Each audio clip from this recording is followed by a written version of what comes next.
recording.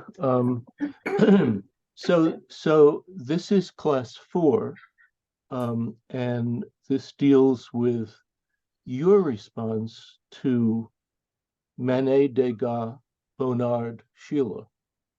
And I asked if you could take a shot at writing. I hope that you tried. I think it would be very interesting. The book that I recommended last week, or maybe it was before last week, I've read more in that book. It's very well written. It's called The Art of Rivalry, or something of rivalry. And it's by an art critic and writer named Sebastian Smith. So it's very, very smart. Very, very interesting book. Sebastian what? Started reading it. I think it's called is it called The Art of Rivalry? Yes? Yeah. Okay. I started reading it. It's pretty amazing. It's by the writer Sebastian Smith, and it's quite well written. And it has an interesting idea behind it. So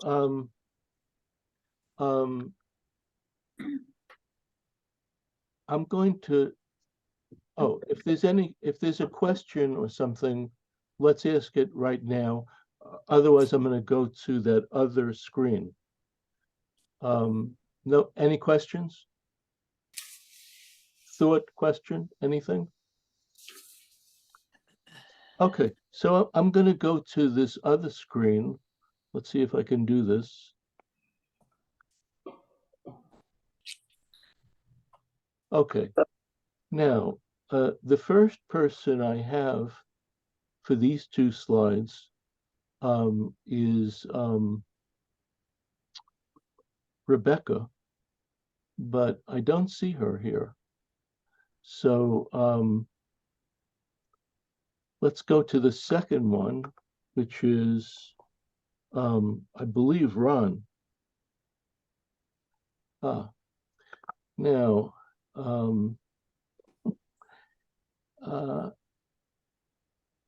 I see on my screen Kathy. Simon, those are the details. Now I see you. Okay. Go ahead. The next one is the overall view to start with. Yeah, the overall one is this. Yes. So should I go back to the details? No, why don't you start with just the these that you have? The ones now. Okay. Shall I go ahead? Yes. Actually, I thought that we were going to be doing... Just hold on. Someone in someone's space, there's a motor going on or some kind of buzzing sound. I hear it. I still hear it.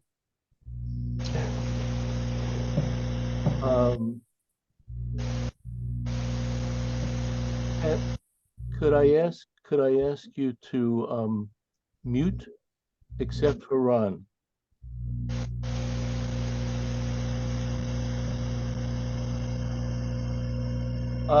Hello? Hi. There's some kind of buzzing sound which I'd like to get rid of.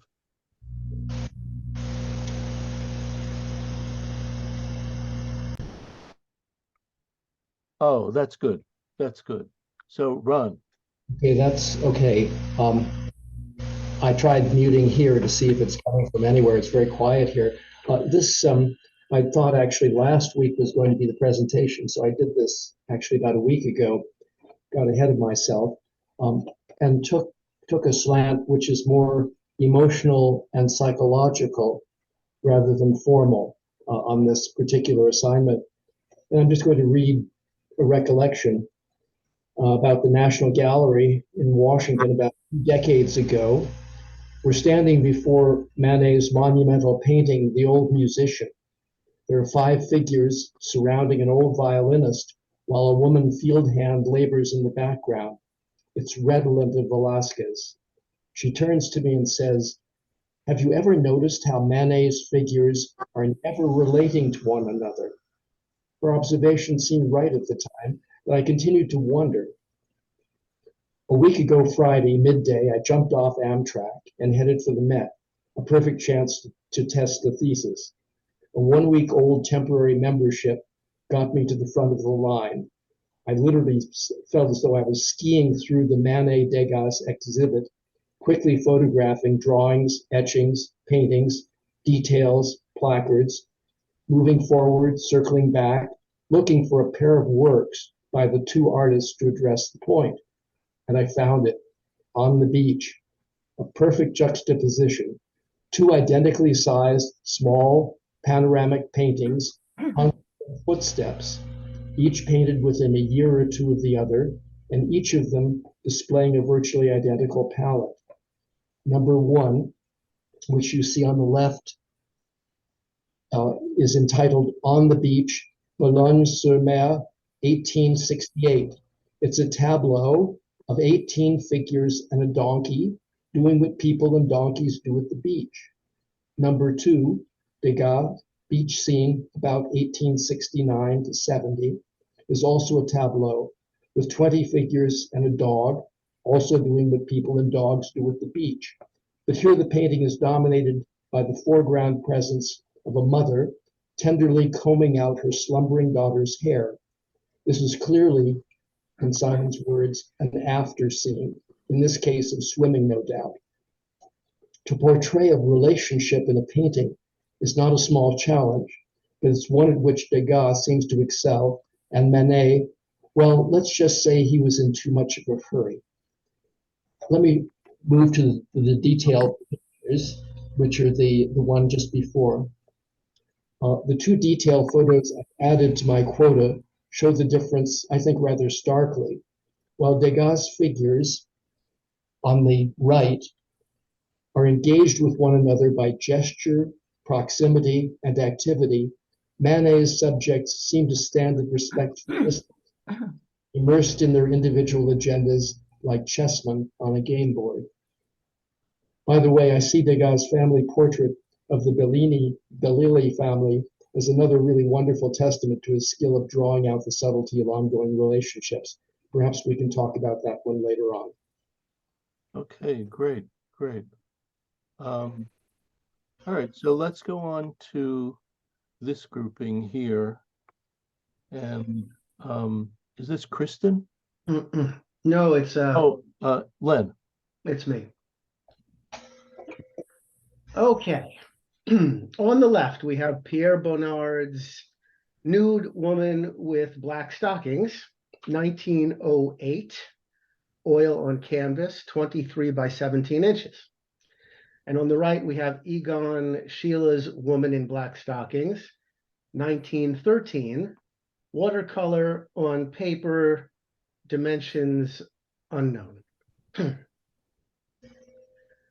Earlier this month, my girlfriend and I encountered Edvard Munch's Bathers at the Clark Museum.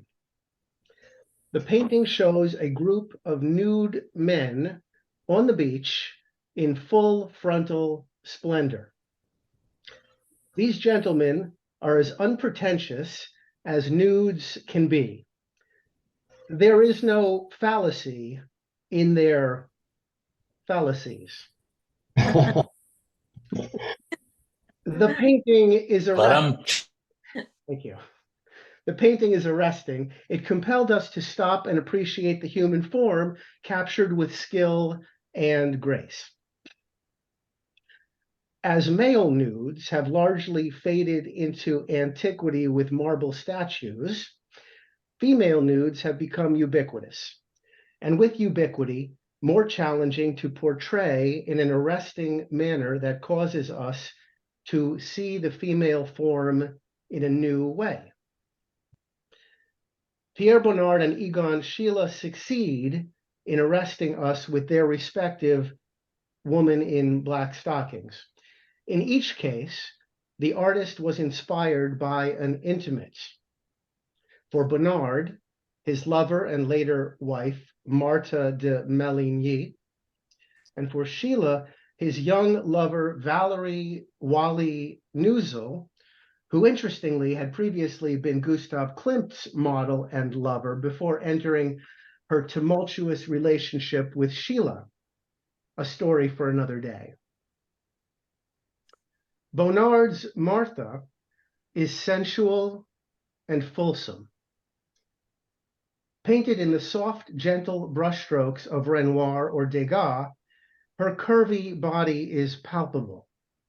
Yet, as we watch her slip into, or perhaps out of, a nightshirt, she is a world apart.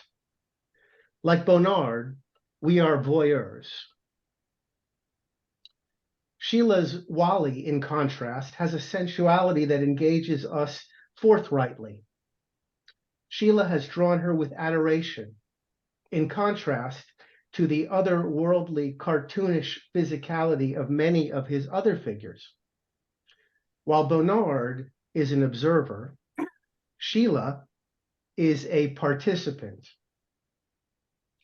Yet Wally is a playful uncertainty.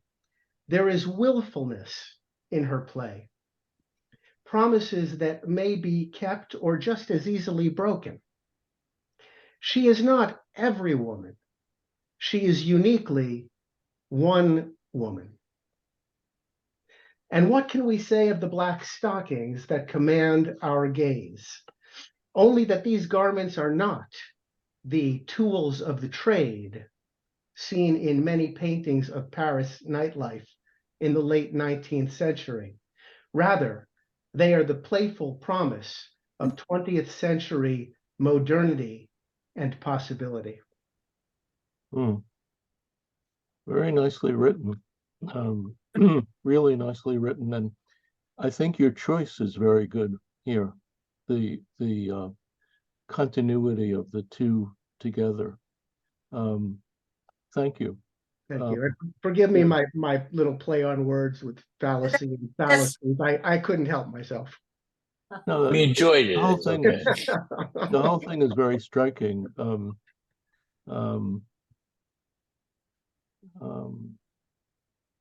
A fantasy. Prefer okay. one image over the other? Do I prefer one to the other? Yeah. You know, that's a really, really interesting question. I would say I can't really, because I think they're so different and they communicate in different ways. Although I didn't really go into it in this little essay, but I think somehow that in the long run, Schiele, you know, a century from now, Schiele will be the one that people remember and not Bonnard. Well, you know, I can't help thinking about Bonnard, that there's a small grouping of his work that not the overall sense, but a small grouping that really relates to Schiele or has a kind of sexiness about it and allure. But the generality of his work is possibly a lot different. But you have picked the exact right picture to relate to the Schiele. I want to ask Renee a question, so just hold on a second. Hey, Renee, could I ask you a question?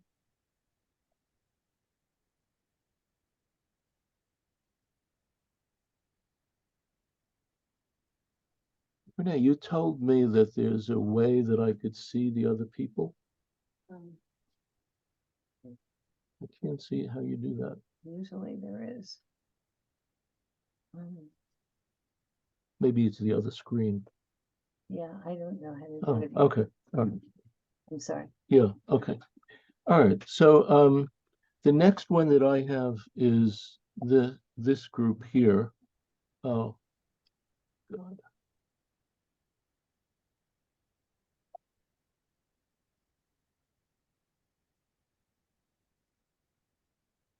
So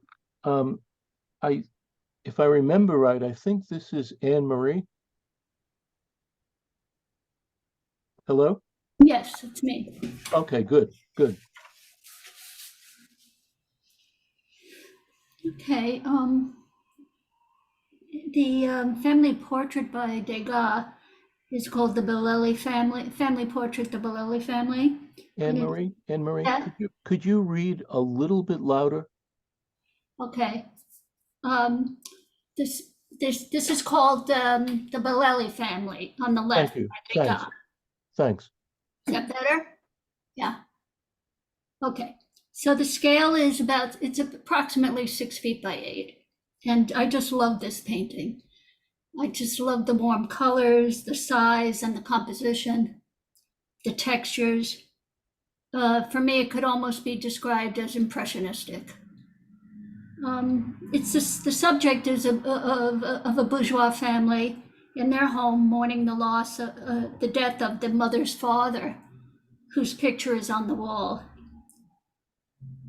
It's the engagement with the view is through the young girl standing.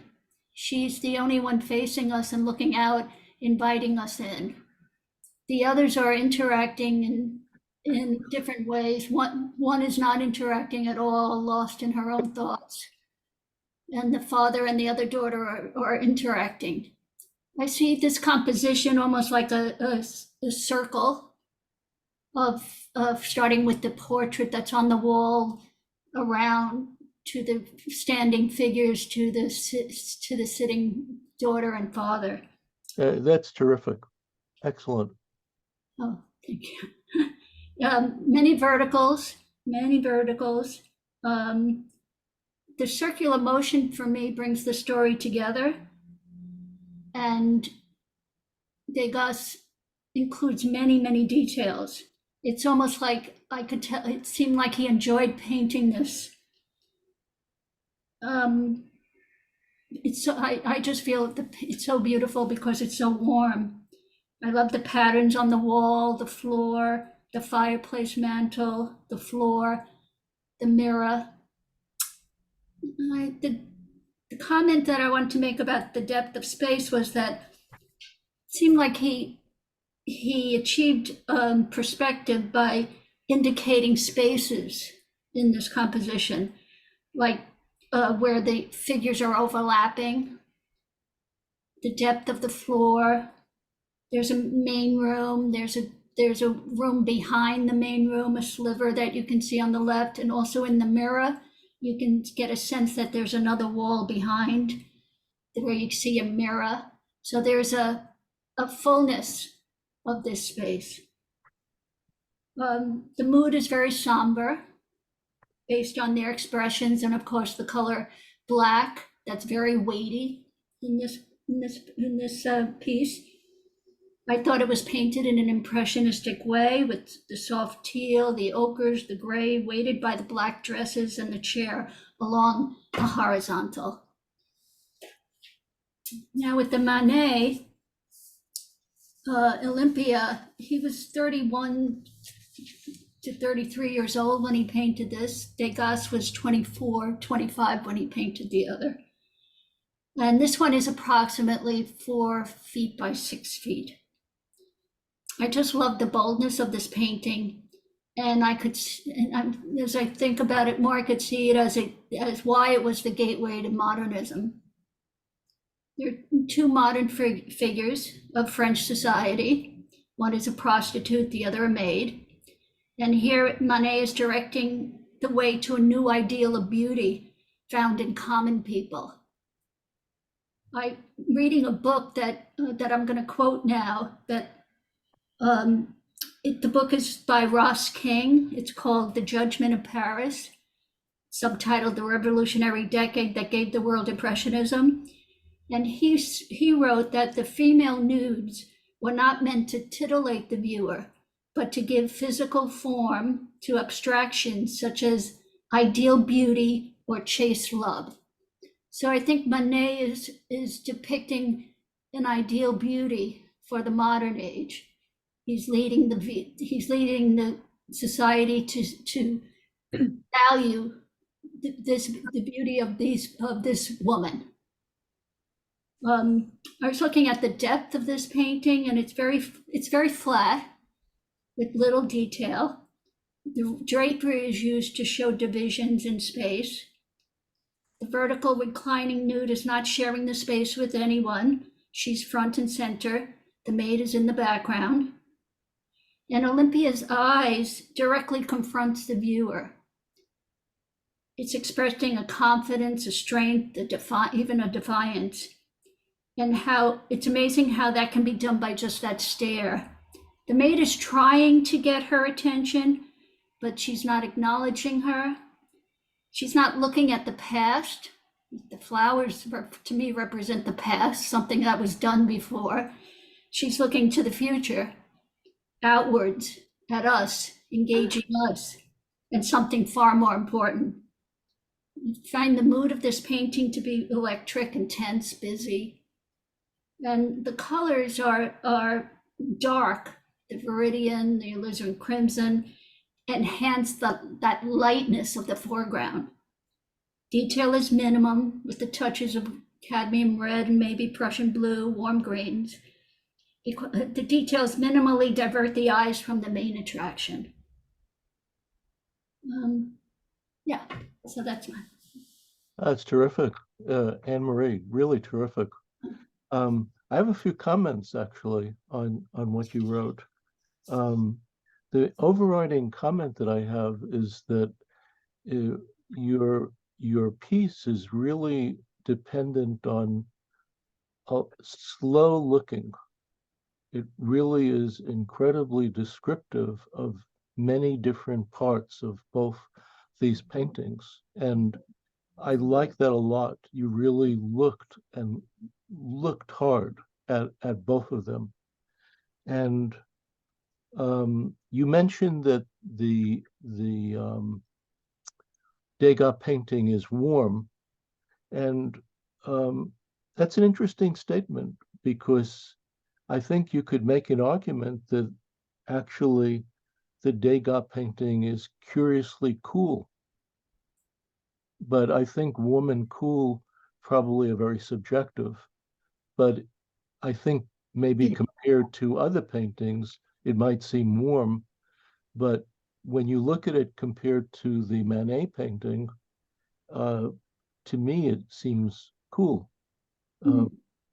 I like the way you use dimensions in describing things. These reproductions are on the small side. If you use dimensions, it's very helpful because it makes you imagine the scale of the painting. And I always feel that the dimensions are interesting and important. And when they're left off, it feels to me like I'm losing something. So I've seen books in which every painting is listed, but they leave out the dimensions. And it seems to me it's a mistake.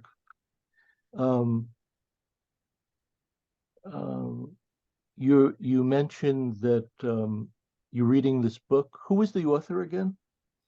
Ross King. Okay. And he says that it's the nude in this period of time is giving physical form to abstraction. If I wrote that down from what you said. Right.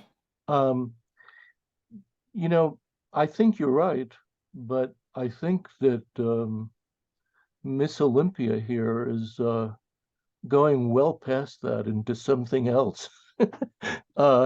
It's really beyond that. It's a very daring painting, and it's meant to push your buttons. That's my take, and it's extremely striking. Did you see this exhibit? Yes. Okay.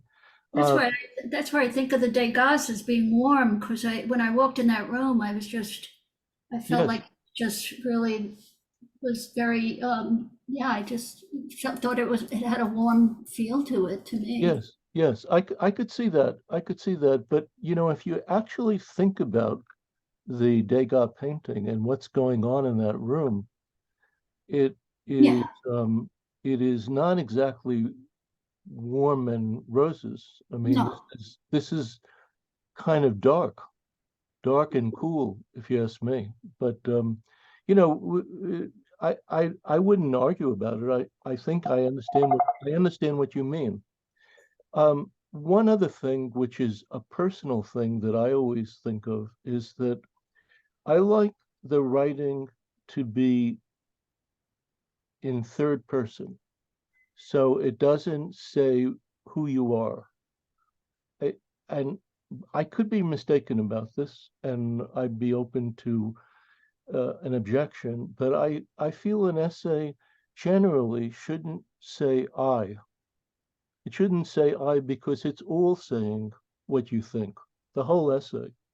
And saying I is like, it feels like a bit of an intrusion, but I absolutely could be mistaken. So I'd be willing to hear if anyone else has a comment on that. But very thought-provoking, and really the best part is how long and careful and slow you looked at these two. So compliments, really, Anne-Marie, compliments. Thank you. Thank you. Yeah. So now the next one I have is this, and is this Kristen? It is. It's a Oh, little, great. it's a little weird that those little icons are on the, Yeah, I don't know what that is, but it looks like maybe I it am just, tremendously afraid that if I click the wrong thing here, everything is going to disappear. yeah, So it's I fine. don't want to click anything, okay? Okay. No problem. It will not distract from anything, I don't think. No, I mean I like everything to be as good as it could be, but boy, this is so delicate, this Yep. Zoom thing. So the work on the left, which I believe is pastel, although I struggled to find information about that. It's Degas from 1898. Woman drying her hair after the bath. And I struggled to find information about it because there is a giant series that he did that are very similar poses of women drying their hair. The painting on the right is a Bonnard from 1935, and it's an oil on canvas, and it's 53 inches by 28 inches. These two pieces depict beautiful images of women in beautiful surroundings, drenched with rich color, depth, and texture. Though both works are vivid with color, surprisingly somehow, both allow for a quiet intimacy. Both capture women during private moments and feel peaceful yet very alive with light and energy. Both works are filled with vertical lines and rectangles of color, but neither piece is hard or harsh. There is warmth and sensuality. The vertical lines in the Degas are softened and contrasted by the curves of the woman, the chair, the tub, the shadow on the right. The Bonnard, on the other hand, has almost no roundness, save the slight curves of the woman's body and the floral designs on the wall and floor. The women themselves are depicted in rich and sumptuous environments created by layers and layers and variations of color. In both works, even in the places where it feels like there is less color, there is such richness and brightness. In the Degas, the gray walls on the right are almost not gray at all, but a mixture of pastel colors. The tub is a surprising combination of green, pink, gray, blue, yellow. In the Bonnard, the pastel table in the foreground and the blue rectangle in the left rear incorporate so many different shades and hues of blues and greens. One has the sense that both artists were really enjoying using so many different colors to create a light and almost playful environment as they composed and layered the paint and pastels throughout these compositions. Much of each painting feels blurred, but has depth. How much experimenting did they do as they worked on these? Or had they planned how they might approach the colors at the get-go? The Degas, in some ways, feels more as if he were simply playing with the color and background, experimenting or doing a study, almost like a draft, particularly given the knowledge that this is one of many in a series of very similar works of women drying their hair. But the Bonnard seems to be a work he may have wanted to compose to completeness. He seems to have cared for every detail in every part of the painting, even though, in a way, much of it is rather simplistic. Did he care more about the finished product than did Degas?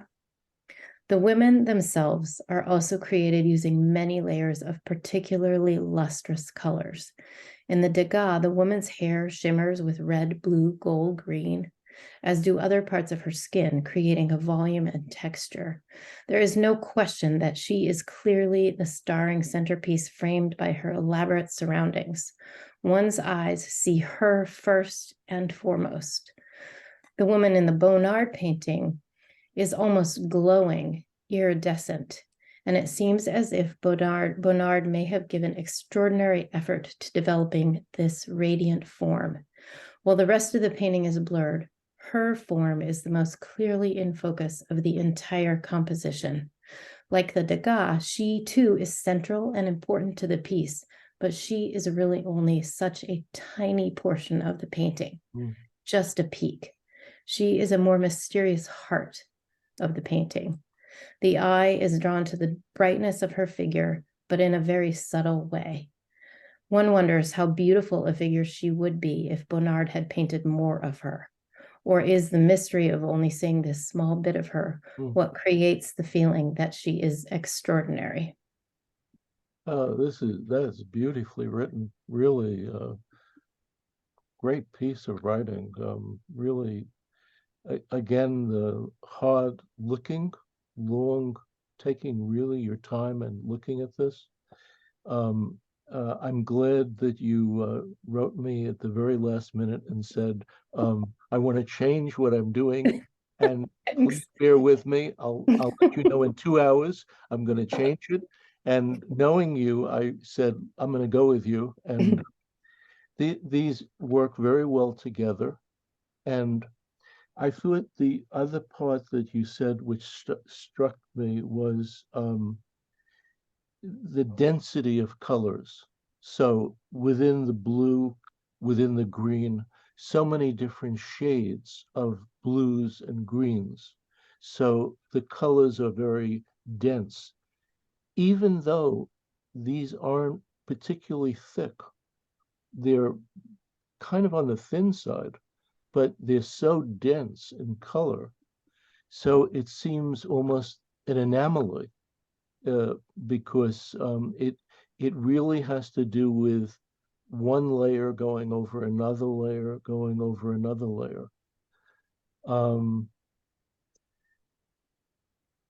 Mr. Bonnard looks great in this juxtaposition, and he actually, I think, looks really hip in this, and he's a kind of, somewhat mousy looking fellow.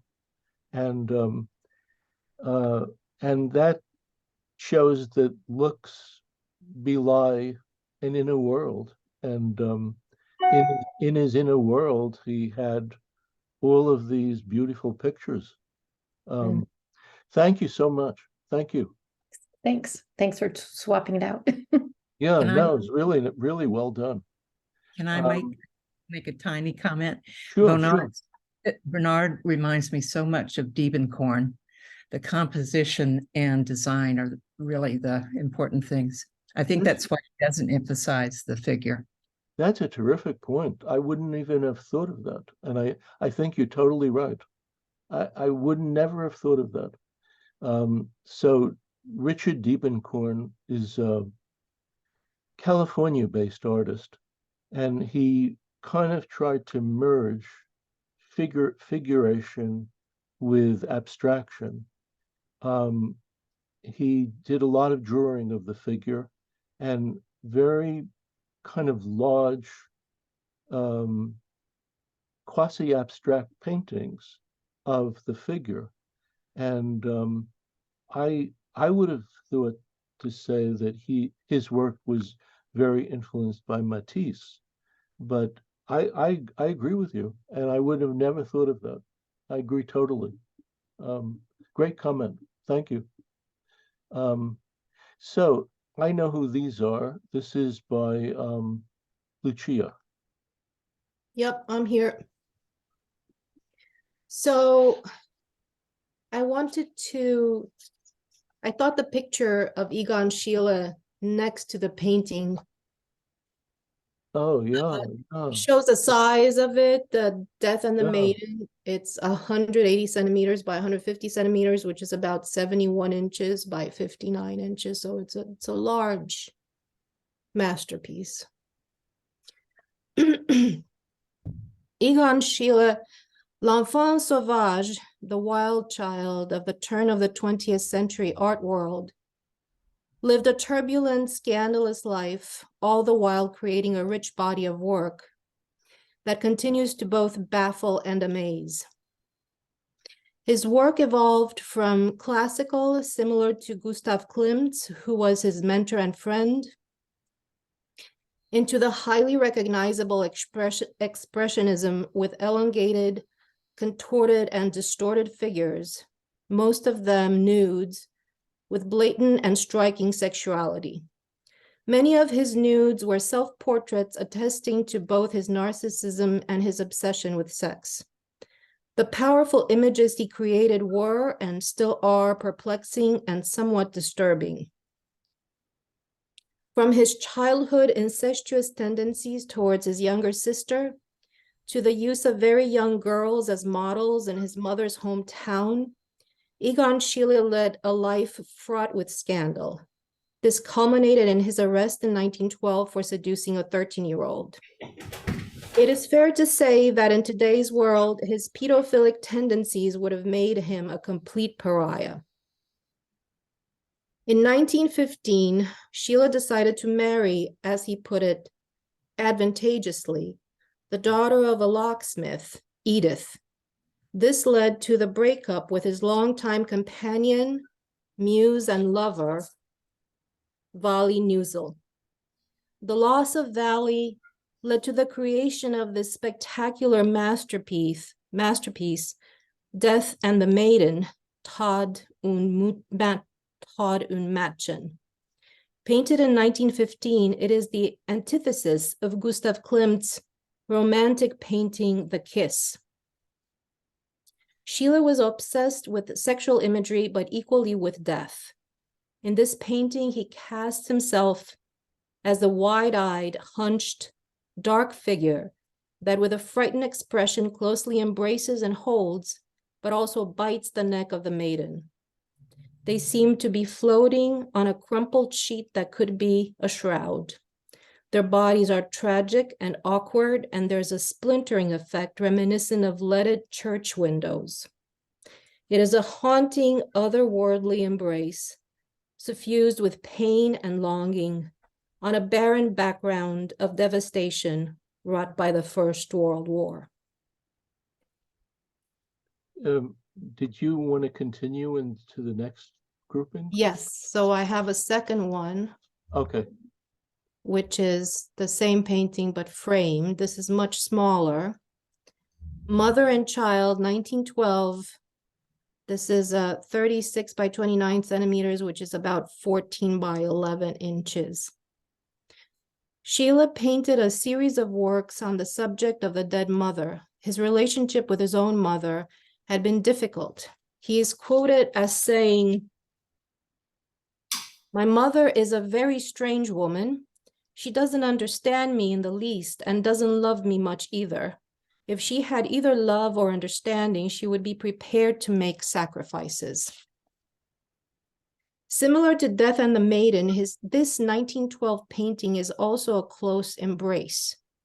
In the same vein, the mother is a dark, deathly character, sinister with bony fingers, holding the child too tight, possibly harming him.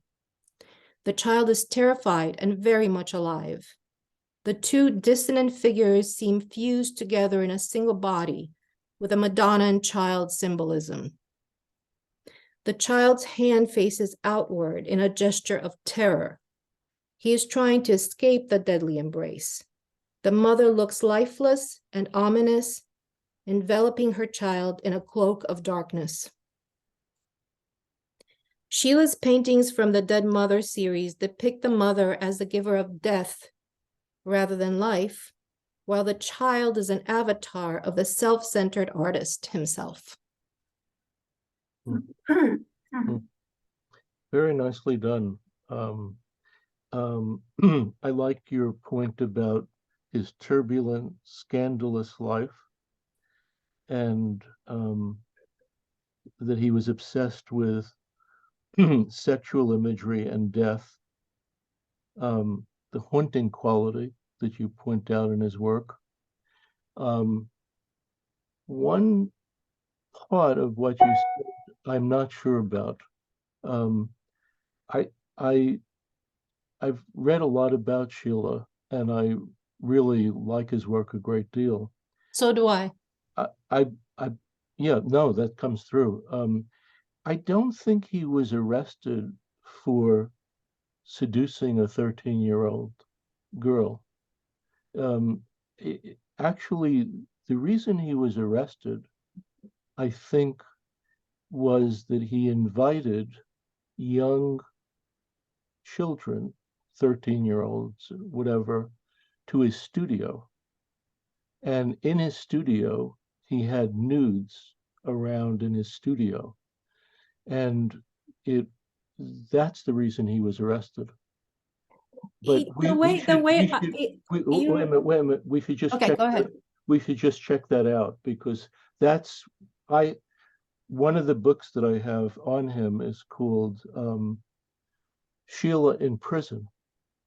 It's a skinny book written by the woman who I had mentioned, Alessandra Camini, and it shows the case, the legal case against him, the work he did while he was in prison. He did drawings of the prison and all kinds of drawings. And then it describes what the case was really about. And if I remember correctly, and my memory could be off, I believe that that's what he was arrested for. From what I read, the initial proceedings were because of this 13-year-old runaway who became his, I don't know, model. He just seduced her. And then once the police entered his studio and saw the scandalous drawings and paintings, Right. It was taken to the next level. And the judge even burned one of his drawings and during the proceedings. That was a drawing of a girl with only a top on her and naked from the, midriff down. Yeah. So I think we're both right. Yeah. It started somewhere and then it ended somewhere else. Yeah. Let's look at this again. I'll read it again, and we'll meet again next week and we'll see what happens. I have a question for you. This is kind of odd question, but you said that he was obsessed with sexual imagery and death. So is the sexual imagery too much for you? Well, I think that certain of his works are definitely shocking. Right. But in the same time, they're genius. So as shocking as they are, I actually love them because his talent, uniqueness, his point of view, whatever it is, it's fantastic. So I love his work as much as I could be appalled sometimes at how vividly some things are portrayed. I still have to say that the guy was a genius, and his work is very good. I think what you're saying is very, very interesting, because I don't know if you realize what you're saying, but what it amounts to is that you sense the complication of the artist, and you sense how complicated art is. And so you see it in a bigger way than just some kind of superficial way. I find that very interesting. Does that make it's like does that make sense, some Lucia? images are very pornographic, but in the same time, they are so beautiful and interesting and unique, and his personality just explodes on whatever paper canvas he does, and his talent, that I have to say that they're exceptional. But isn't it interesting that there's a sort of perversity to art and to making art? And the perversity is, you might, if you didn't think of art in a serious way, you might think, well, some of this is like, just too much, just appalling. But once you start to look at art, or to think of the depth and curiosity and wonder of art, whatever you expressed is just what I'm saying. I think it's very interesting. There's a certain perversity about it. Mm-hmm. I think he's a very influential artist, and there's nobody before him that can be compared to his work. Yeah, I agree. Very thought-provoking, very, very interesting, your talk, and also your involvement in the material comes through loud and clear. So the next one I have is this one. And whose is this? That's mine. That's Cynthia. Okay, great. All right, thank you. I would like to present these. This is on the left, Manet's The Railway, which is at the National Gallery of Art in Washington, D.C., and it's about 37 inches by 43 inches. And on the right is a painting by Degas, the Place de la Concorde in Paris. It is a very similar size, just more of a rectangle, 31 inches by 46 inches, and it's in the Hermitage in Russia. So starting with the have you seen that painting in the Hermitage?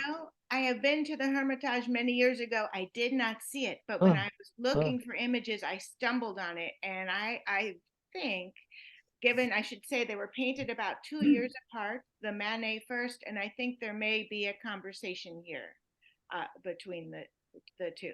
So no, and we may not be seeing this in person for a while, unfortunately. I agree with you. But someday. I'd love to go there, but I'm not sure about now. Not now, no. Someday.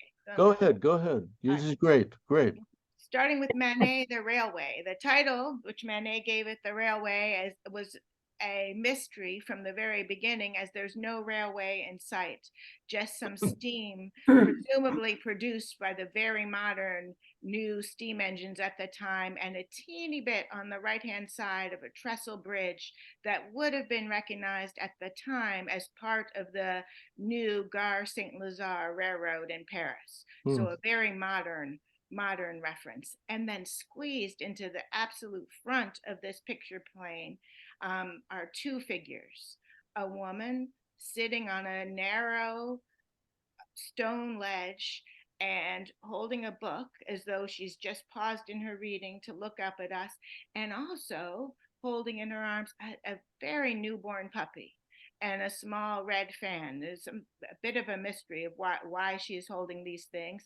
And next to her, a much younger girl with her back to us, not something that was done in traditional formal painting at the time, looking at the new modern site. And this seems to be quite a psychological painting. Manet has included quite a few opposites here. The woman is in a dark blue dress with white highlights. The girl is in a white dress with a blue bow. The woman's hair is flowing down with a black hat. The girl's hair is tied up with a black ribbon. There's a question of their relationship and a question of what they are doing there at that moment. Another puzzling piece to me is go ahead. At the lower right hand corner is a bunch of grapes resting on the wall. So that these figures are just, they're very ambiguous as to what is going on at the time. Looking at Degas' composition, painted about 2 years later, also squeezed into the front are 3 figures. We know that the identity of these figures, the man was his friend, the Viscount Lepic, if I'm pronouncing it correctly, also an artist, a lesser known artist, and his 2 girls and their dog. But like Manet's composition, they are not interacting at all. The Viscount seems to be striding forward, about to walk out of the picture plane. The daughters are looking in a different direction, seem to be absolutely still, and the dog is looking off to the side, almost like a statue. Unlike Manet's figures, where their clothing is complementary and raises questions, in Degas, they're all dressed in exactly the same way, despite their different ages, in gray suits with white highlights. And even the dog is gray and white, blending in with them. They are squeezed in front like Manet, and also seem to have a sense of ambiguity. What Degas has done very differently here, though, is they aren't cut off from the back. He puts in the expanse of the Place de la Concorde, not a modern site, something that had been around from the early 1700s, the site of a lot of French history. But there it is, empty, which is very unusual. And Degas seems to be showing off his ability to really provide depth to a canvas. And this seems to mirror what he's done in many of the images you've shown us, Simon. I'm going to get the Cotton Office, he was able to show great depth. Well, the so, dance class, which is at the Met, he shows great depth. And I think here he may have been picking up on Manet's approach of these disconnected gazes. And following Ron's presentation, this may be the only time Degas did it. I don't know, but I was struck by it when I saw it. But putting them in a scene that he is interested in, and that he is interested in painting with depth and with a more traditional scene, but in a very untraditional presentation. Usually the Place de la Concorde would be very crowded. This is so well done, such strong attention to detail. Really, really well done. When I look at the one on the right, yes, my sense is the influence of the Japanese art in the way that the figures are cut off and the edges of the rectangle work. The juxtaposition of these two is terrific. Oh, thank you. I think I agree with the Japanese prints. And look at the figure I didn't mention, the painting on the right. A man is just walking into the scene and he's half cut off.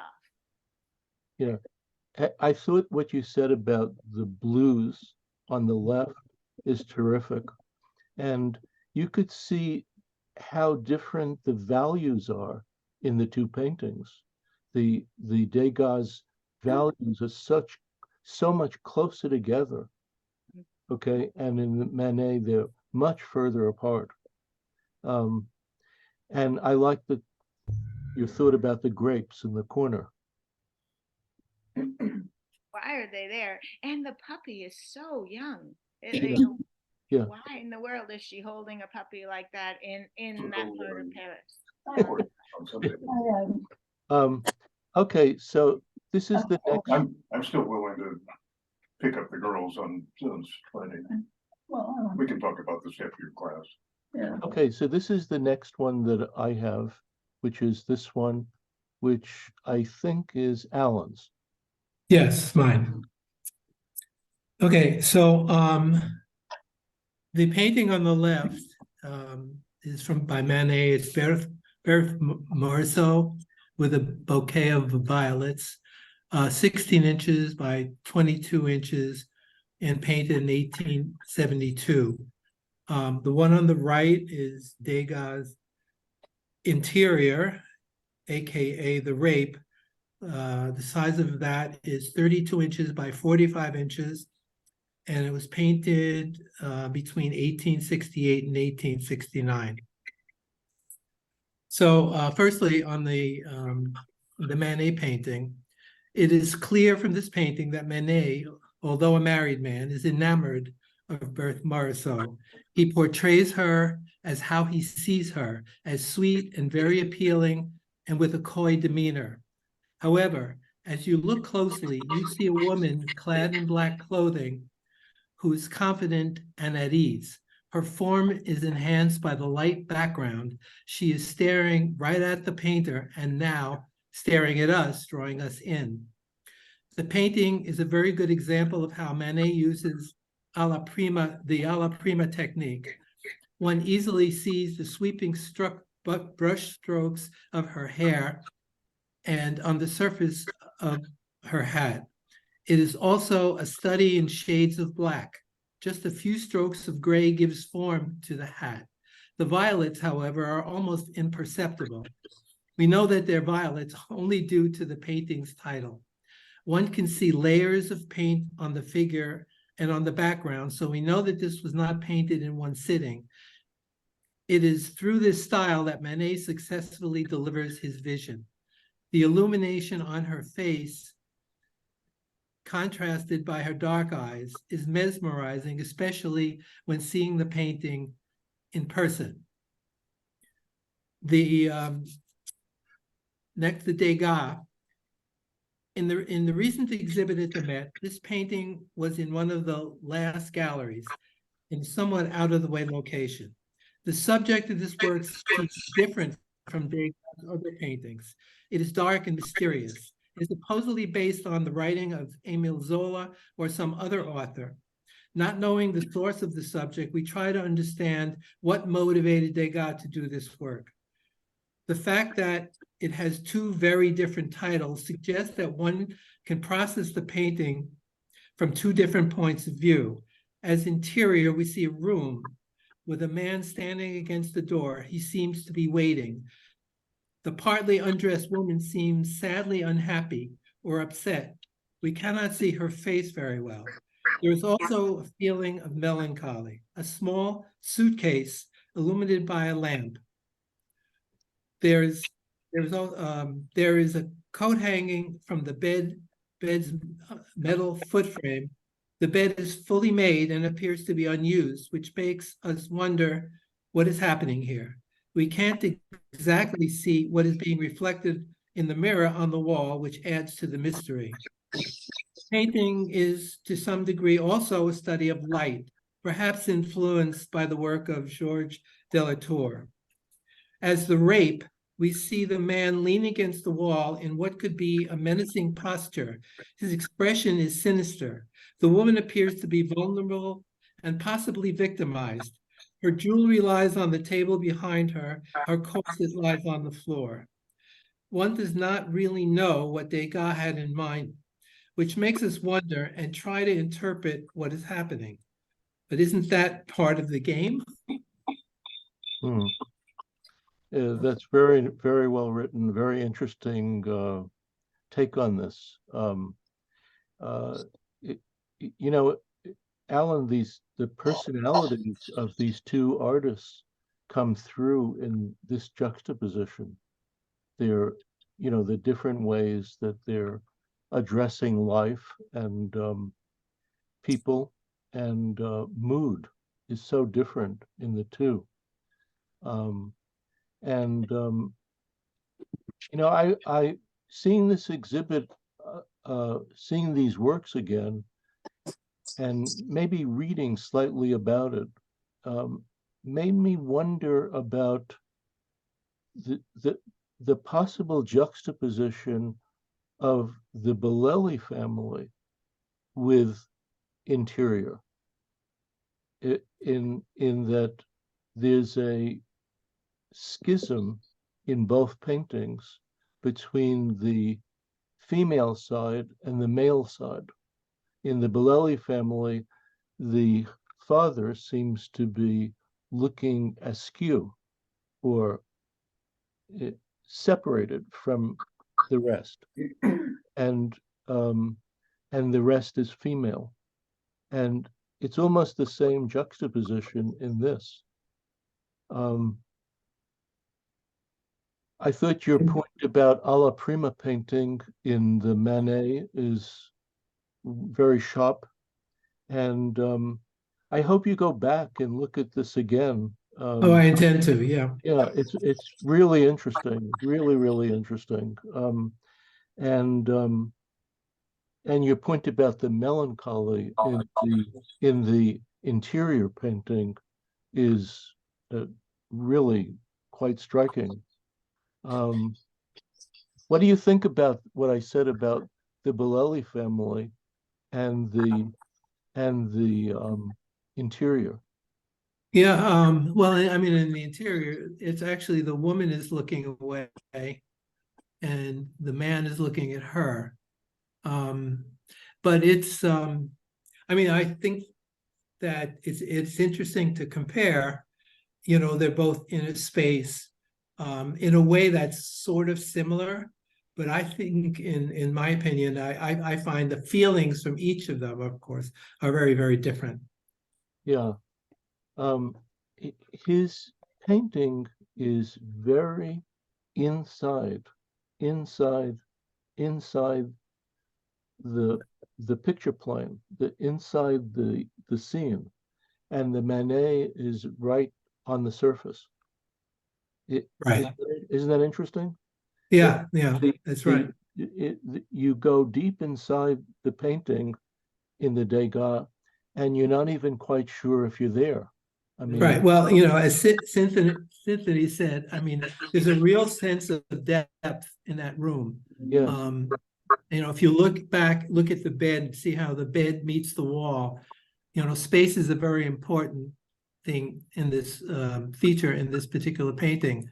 And to me, it almost looks like a stage set for a play. Yes. Well said. Very well said. I not only think it's about the space that's inside, but the emotional center or the subject is deep inside in the painting somewhere. Well, it's very interesting. Really well done. So the next one that I have is, Simon, can I just say something really quickly? Sure. I saw a play that had this scene in it, the rape or the interior. Wow. And I think you saw it too, you and Renee as well afterwards. I liked the play. I don't think you did, but it was quite a few years ago. I forget the title of the play, but there is a play based on this painting. And I saw it. I think you, yeah. I mean, I'm not sure, but maybe if you could. I mentioned it to you, and I thought you and Renee went to see it as well. Lucia, at the very end of the play, this was a scene on the right-hand side, this room with the characters in it, exactly depicted as in the painting. I'd love to know the title of the play because I don't remember that. I'll look into it. I'd really love to know the title. But you know, don't go crazy trying to find it. But I'd love to know the title. But if it repeated this scene, the people who did the direction or the scenography of the play must have known of this painting. Oh, definitely. Yeah. The whole play was about impressionist artwork, a portrait being painted with a green face. And so it was about the movement and Degas and that period of time. You have to send me more information because I'm concerned about my memory. I wouldn't be, I guess it was forgettable. Okay. Okay, so the next one I have is this one.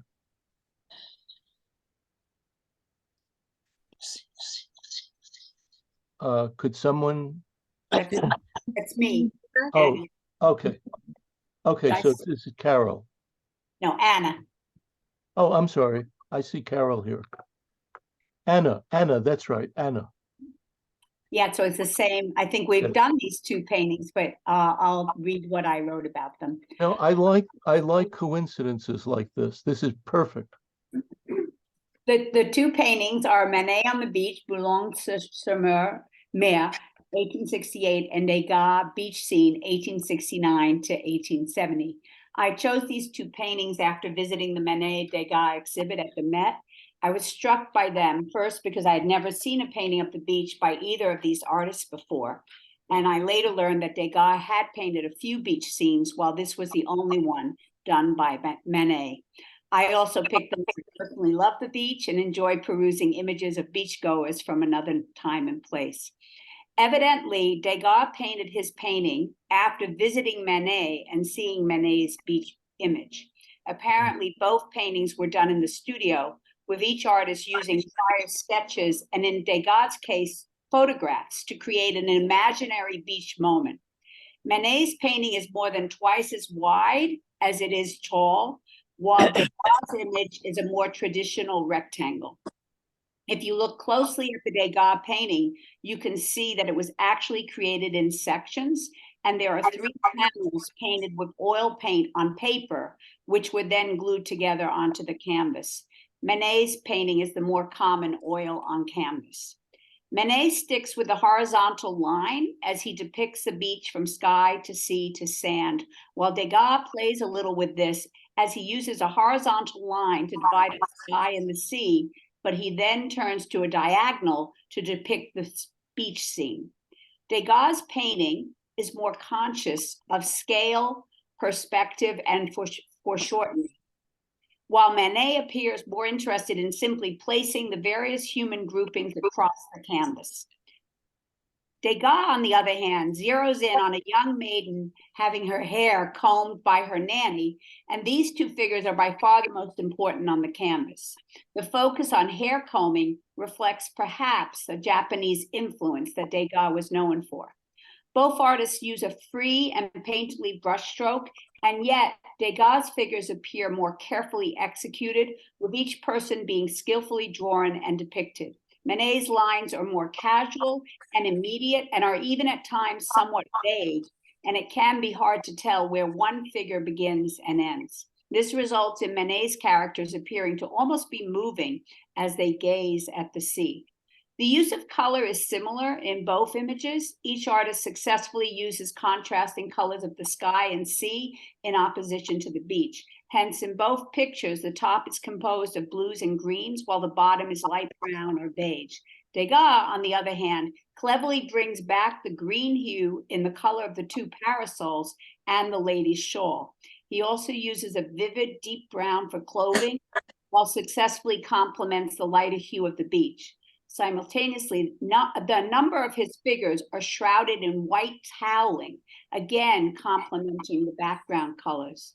Most of Manet's figures are wearing shades of gray, which has a similar hue to the shades of the sea and the sky. Some of his figures are wearing shades of beige, which blend in with the color of the sand.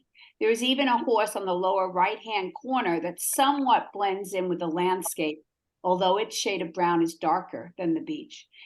Degas' sea is further away than Manet's, causing the viewer to be less aware of its level of roughness, although clearly both seas have small waves and are a similar shade of sea green.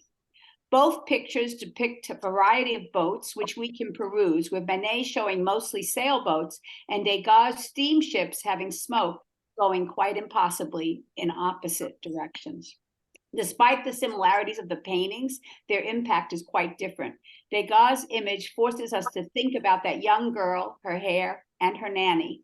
We wonder about the group that have towels wrapped around them and imagine that they have just come out of the water. We see a couple and a dog and another group, but for the most part are intrigued by the child having her hair combed. We are also struck by her clothing, which along with a bag and a parasol lies just to the right of the child and her nanny. Manet's group of people are more numerous and are depicted without any concern for scale and perspective, so that figures who are closer to the water are just as large as figures closer to the viewer. Here we need to look carefully to better understand what we are looking at. Apparently, the contraption with the wheels, which is just at the water's edge, is a swimming machine used to transport visitors between the water and the beach. This I had to look up.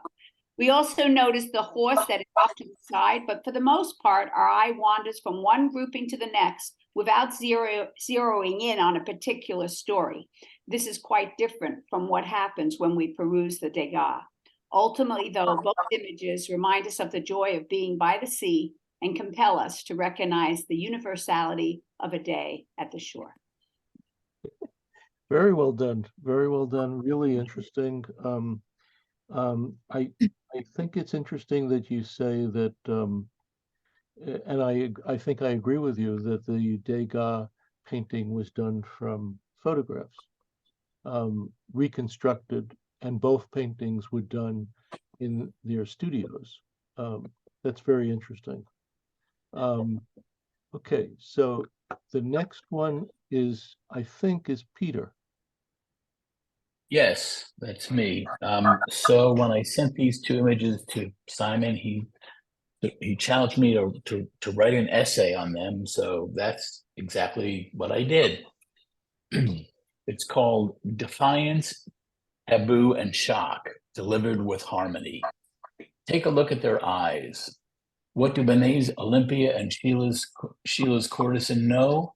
They know what they have, what they are offering us, what we want, and what they are forbidding us from having, and they are proud, almost smug about it. There is a hint of sadness in Olympia and a glare of defiance in Schiele's model. In Manet's painting of Olympia, we are immediately shocked twice. Once by the blatant act of exposing a 19th century forbidden fruit, and then again by the dramatic contrast created by how and where Manet applies color. Combining a warm color palette and muted tones, a dark background cornered by a drawn, sultry green curtain dramatically exposes us to a foreground scene that seems to be lit by a spotlight. It is a scene of temptation, luxurious, silky bedding, and the potential pleasures of the flesh. Olympia's auburn hair, her ear flower, and the bright bouquet held by the dark maiden who exposes her enhance the allure of Olympia. Composition joins the background with the foreground, the composition joins the background with the foreground, enabling the juxtaposition of colors to bring the painting together and to completion. It is a painting which captures defiance in a warm and harmonic way. The powerful line of Schiele's painting are like cables of electricity. They are plugged in and we are shocked. Shocked by the pornographic pose of the model and by the white highlights which render the blanket she is laying on. This white and the emotional effect it creates when seen with the heavy use of black and the pinkish red and mottled brown illuminates the scene to empower the emotional effect of the entire painting. Almost entirely through his use of line, Schiele creates a lyrical composition which unites the model with the blanket and makes this defiant, otherwise tawdry scene more harmonious and culturally acceptable. The end. Okay, very nicely done. I couldn't help thinking, since we spoke before about warm and cool, about how relative warm is and cool is. So for instance, if you take the Schiele painting by itself, it appears warm. But if you take the two of them together, the Schiele painting appears cool. Okay, That's because the interesting. Manet Yeah. painting feels warmer. I thought this juxtaposition, it was super, really exceptional.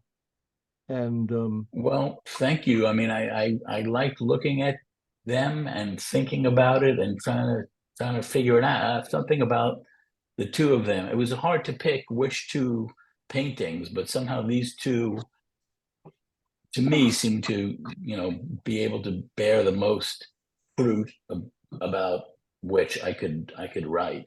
and I'm sorry to interrupt. Have you been to the exhibit of Manet Degas? I have not yet, but I definitely mean to go for sure.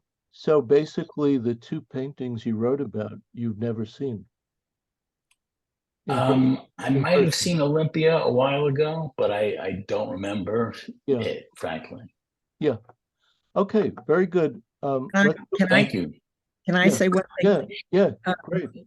He mentioned that she looks a little sad. My interpretation, maybe it's projecting, is that she knows this gig is limited. Well, I don't know if she's happy about that or not, but she's going I didn't. I'm sorry. I had to kind of, I put that part in afterwards because, I think there is kind of a defiance in both of their looks, but I had, there's something, I don't know. I saw it as, I don't know, a hint of sadness to me, but in the Schieles, it was like, hey, come and get it, but you can't have it. Ha ha ha.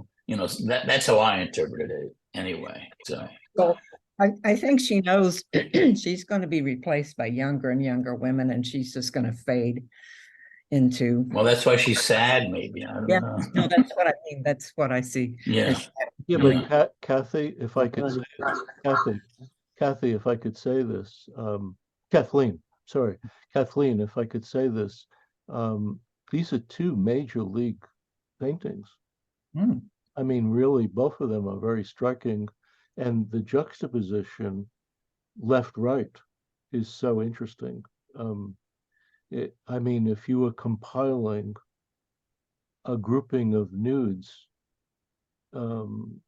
say 25 nudes, these two would be wonderful together and a wonderful inclusion. I want to make sure everyone goes, so let's go on to this one here. Whose is this? That's mine, Simon. Okay, Frank. So this is not a compare and contrast. It's really two wonderful paintings that I felt I had a few things to offer.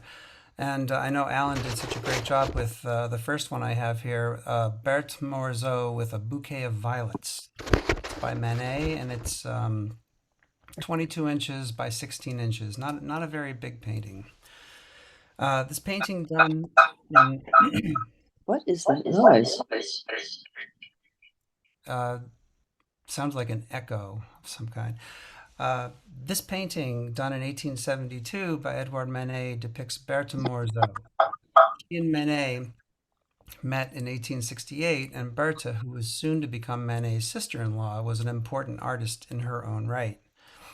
Something striking about this painting is that the subject's black dress and hat and the dark brown or black of her eyes contrasts so strongly with the far lighter shades of her skin and the white around her neckline in the background.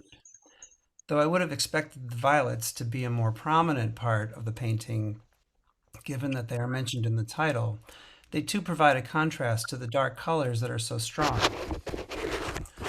Another important part of this painting that draws my attention is the engaging gaze of Berthe Morisot. She's looking directly at the viewer, or the painter, with a warm yet assured demeanor, rather than looking away, as many paintings depict female subjects, as if they're thinking about something else and unaware that they're being painted. The assuredness with which she looks out at the viewer reminds me of the bold directness that Manet depicted with the stare of Olympia, or the unclothed woman in the luncheon on the grass. Very well said. Thank you. Although Bert's gaze may be less controversial than in those other two Manet paintings, we can see the warmth and confidence coming through, especially since we are more close up. I appreciate this painting and others that Manet did at Berthe because they were my introduction to her and her contributions as a great artist. The other painting is called Nude Against the Light by Pierre Bonnard. This painting is 49 inches by 43 inches. It's much bigger than the other one. And this painting by Bonnard from 1908 is one of many paintings he made at his home in France with his wife as the subject. Compositionally, it put me in mind of a number of works done later by Edward Hopper in New York City of his wife, nude in her room, standing in the sunlight streaming in from the window. Terrific, terrific. I would have never thought of that. I think you're right. The colors that Bonnard used in his works of this period were apparently inspired by the dazzling light and colors he discovered while visiting and then living in the south of France. The light coming through the window curtains lands on intricate patterns on the wallpaper, the settee, and a small rug on the floor, as well as on his wife Martha's skin, including her right elbow. The tub, the wash basin, and the mirror are mostly in the shaded part of the room. The mirror reflects more of the room, and we can see a chair not otherwise visible, as well as a reflection of Martha. There are bits of light reflected on the side of the wash basin, and in the water on the right side of the tub, we can see a reflection of what I believe is the window pane. It's fascinating how Bonnard infused his colors with light and implied more space than we can see by using reflections. Very good, very good. Thank you, thank you. I actually think they juxtapose very nicely. One is sort of darkish and one is lit up more. Your take on both of them is excellent. They're really Oh, thank you. really involved and there. Okay, the next one I have is this one, which I believe is Rita. Yes. By saying that I did not apply any 20th century or 21st century feminist to this. So the best art might be about the search for perfection in brush stroke and form, or the reach for ideal beauty, or the excitement of a blaze of carefully curated hues, or the art's classical underpinnings. All that surely makes us swoon in its presence. But every so often, we are also reminded that art can provoke us to see differently, to think differently, to break with the past. Consider Luncheon on the Grass. The traditional bucolic setting, the bathing nymph, the bounty of bread, an illuminated nude as the prime focus, arranged in a shaded green palette picture, all seems a finely rendered stock subject for a painting. Even the sexuality that is introduced into the frame has appeared before. Different is the nude's endlessly unsettling facial expression. It gives her a large presence in the painting. Her guarded gaze is at once intelligent and aware as she coolly peers for a moment straight into the curious and judgmental eyes of the viewer, gently challenging and mocking polite society. She may be a prostitute or a free thinker. She may have just finished having sex with two men or at least one, but she is also included in their conversation. Her personhood and independent spirit has been emblazoned on the canvas and cannot be undone. That is Degas. Olympia is also a painting with a traditional past. Nothing original in that. Her sisters have been painted many times before, in almost identical poses. So why does Manet's Olympia pique our interest more than Titian's? Why the outrage this time? She is, as before, naked, beautiful, but now without the graceful, languid, polished, perfect breasts and limbs and skin, without the seductive glance and complex posture of a courtesan. Here is a flash in the canvas of art history, and through it emerges the euphemistic working woman. It is a daring, disruptive image for society, and perhaps a disappointment to some men. The realization that Olympia is not waiting for the joy of basking in their gaze. That image has now been shattered. She is now basking in her own light, and yet the world does not end. It is simply reinvented. The new Olympia is still desired, perhaps more so. Bouquets of flowers are bestowed upon her, and gold bracelets and embroidered shawls. She earns enough to have a silk-clad lady's maid, another type of working woman, and to drape her bed in satin. She stares out of that slashed canvas, bemused, relaxed, transactional, modern, the self-contained mistress of her domain. It is 1863. A beautiful naked confronts her audience, and it is all about the face. Oh, that's terrific. Really terrific. Another really sparkly piece of writing, Rita. If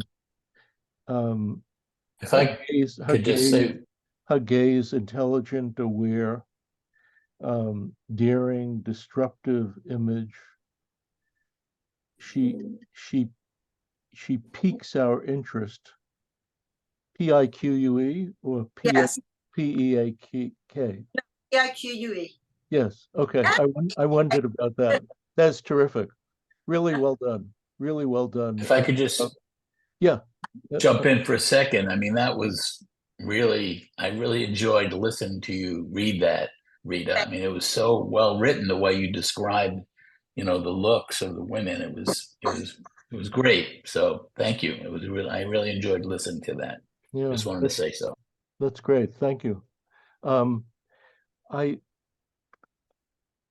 like to just keep going, even though it'll take us a little bit past 8:30. So let's do this one next.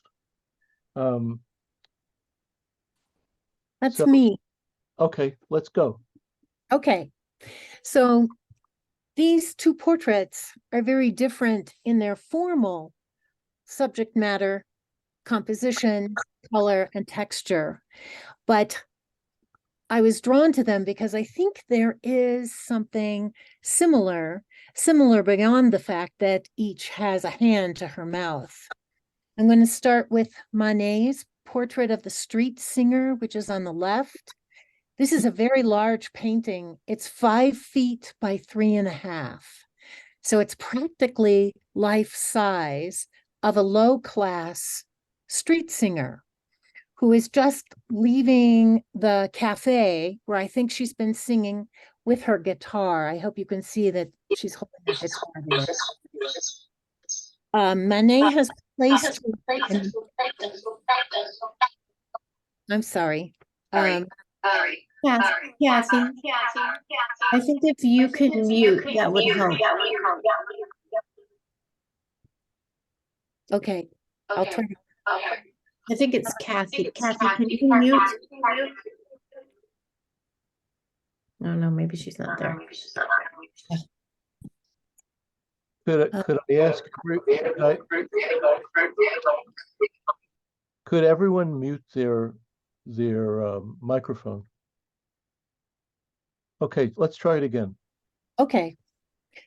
One can see, all right, so I'll start here. The street singer is just leaving. The louvered doors have not quite swung shut. One can see into the cafe. One sees the backs of clients, the white apron of a waiter. The colors are primarily somber, mostly dark.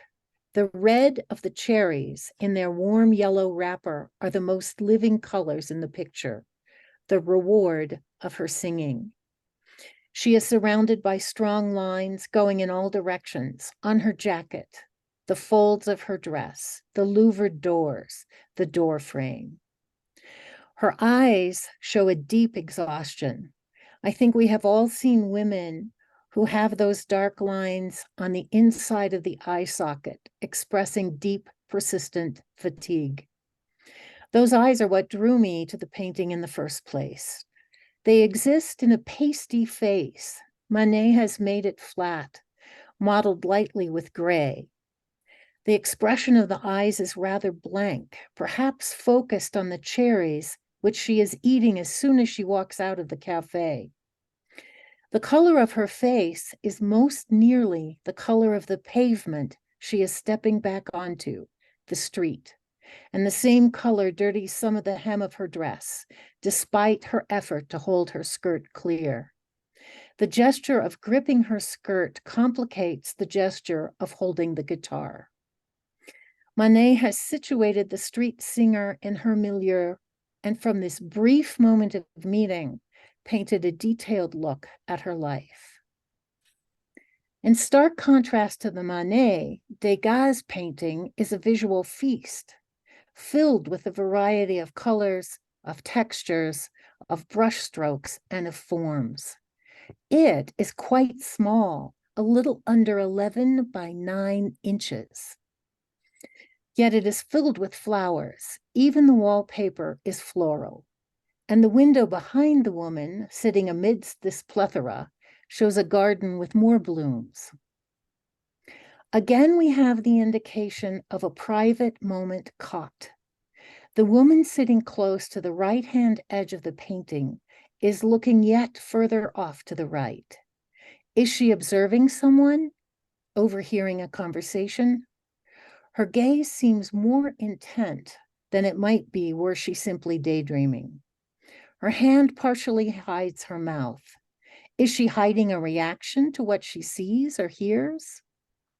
Degas has painted the skin surrounding her eyes so smoothly, with so little of the texture that dominates the rest of the canvas, that they are set apart and you instantly are attracted to them. Degas has caught the look of an intelligent, observant, thoughtful woman.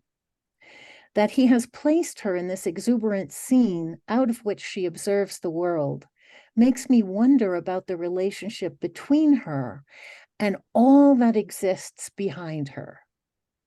Could she be, to some extent, the creator of her milieu, or the keeper or the upholder? The water pitcher and the cloth might confirm what her position, placement, and look fully express. So despite the great difference in these two milieus, Manet and Degas seem to have caught the individuality that they perceived in a momentary flash of insight when confronted with the woman in her particular space. I admire the ability that each of them show to preserve the intensity while taking the moment into the studio to make it last. Yeah, really, really well done.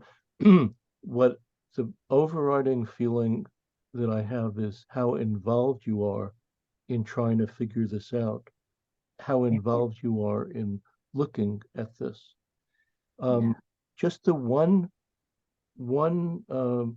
you mentioned the size of the picture on the right as being 9 by 11.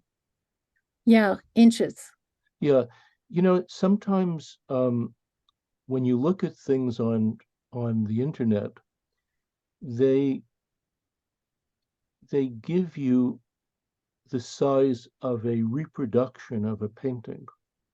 So in other words, they give you the size of a print, an archival print of the painting. This painting is probably about 24 by 36 inches.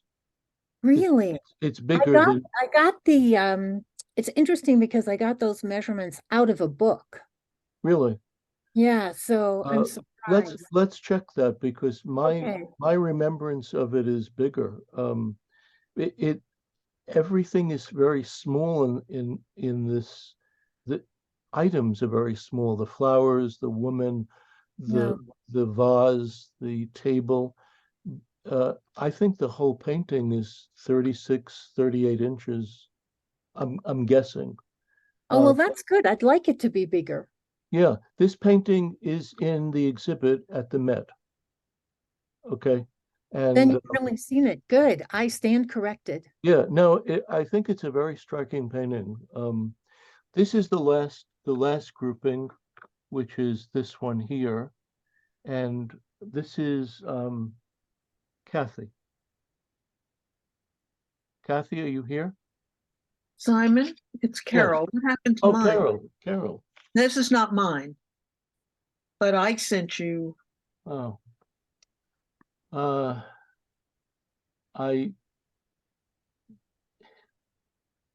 don't know where yours is. Okay, that's fine.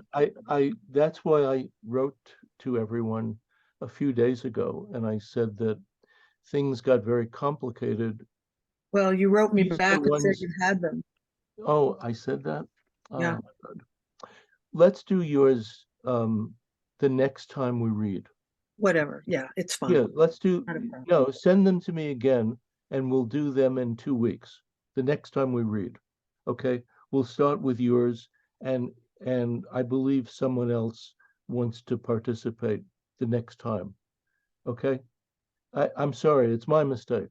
It really, but is Kathy here? Maybe she had to leave. This was hers. Carol, I'm really sorry. No, Kathy is muted. Oh, so then Kathy should unmute. Do it. Okay, now I couldn't Ah. get it unmuted. Now it's unmuted. Oh, Okay.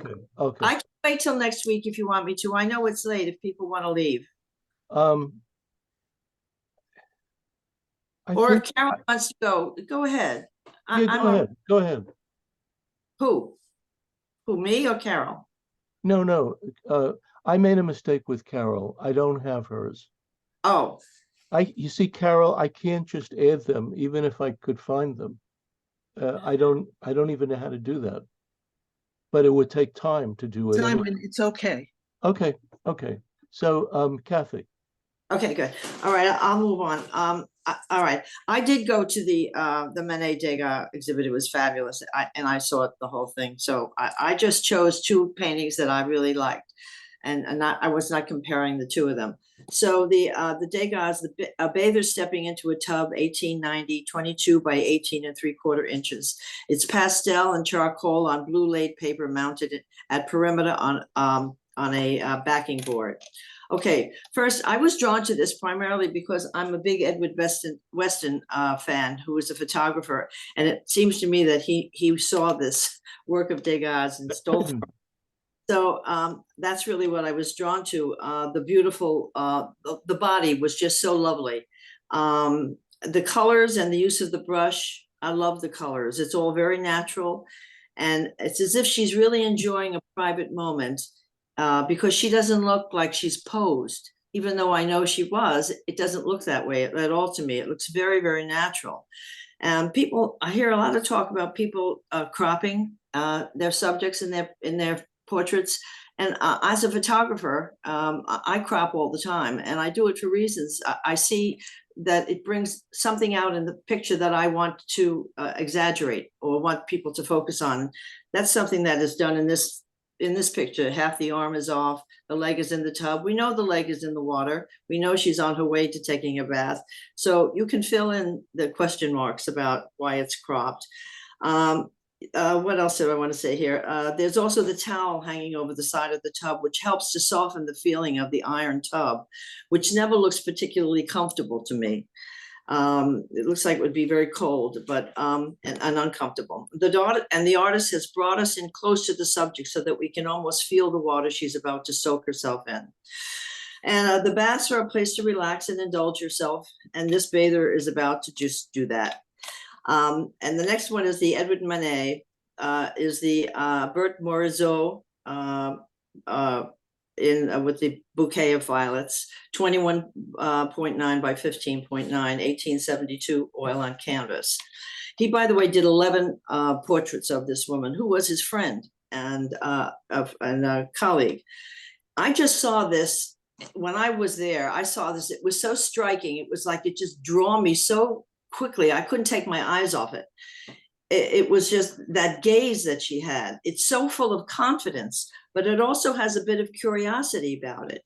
Is she gazing at you or returning your gaze? If she's in mourning, she's stylishly so, with just a pinch of white appearing from her dress or her coat. The wisps of hair add a kind of carefree feeling under that perfectly placed ribboned hat.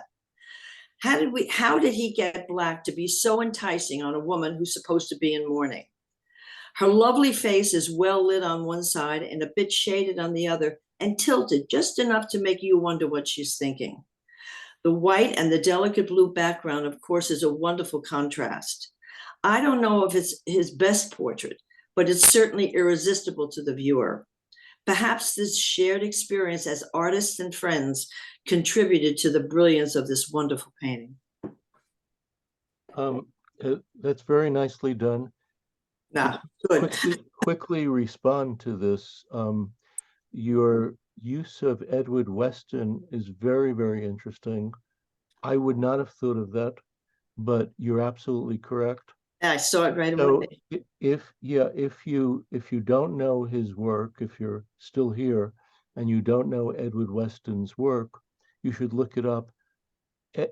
Weston, Weston, and I would almost argue that both of these look like they were influenced, and the quality of the rectangle in his work and the cropping is very particular.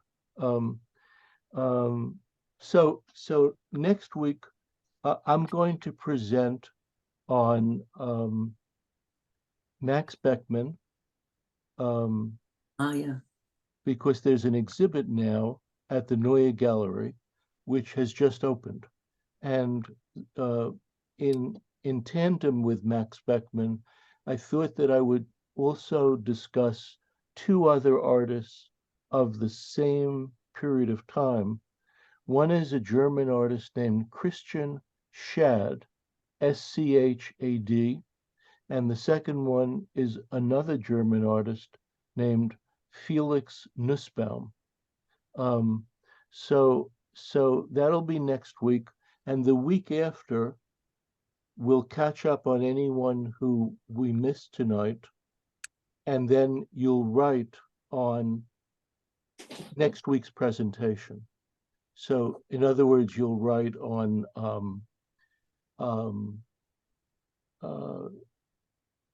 Beckmann, Schad, or Nussbaum.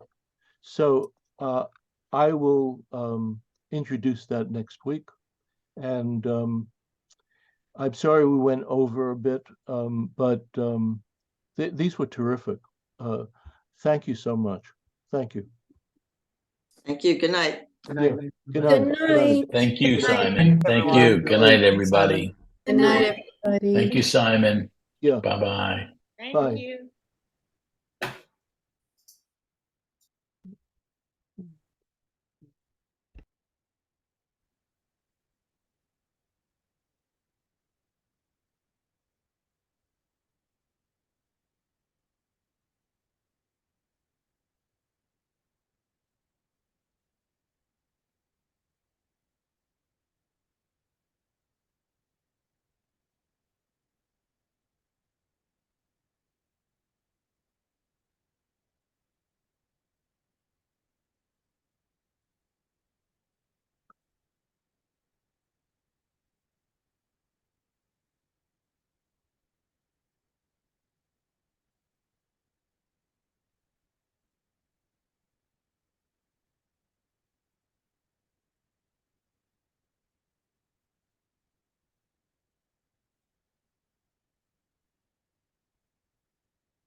I want to stop.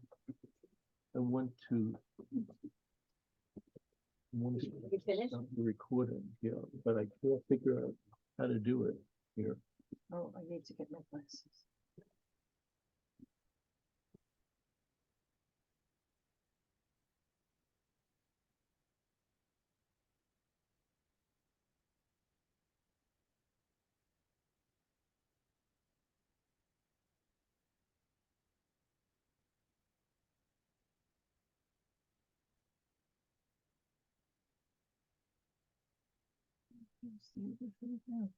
Wait a minute, first you have to get out of this. How do you get out of this? You have to.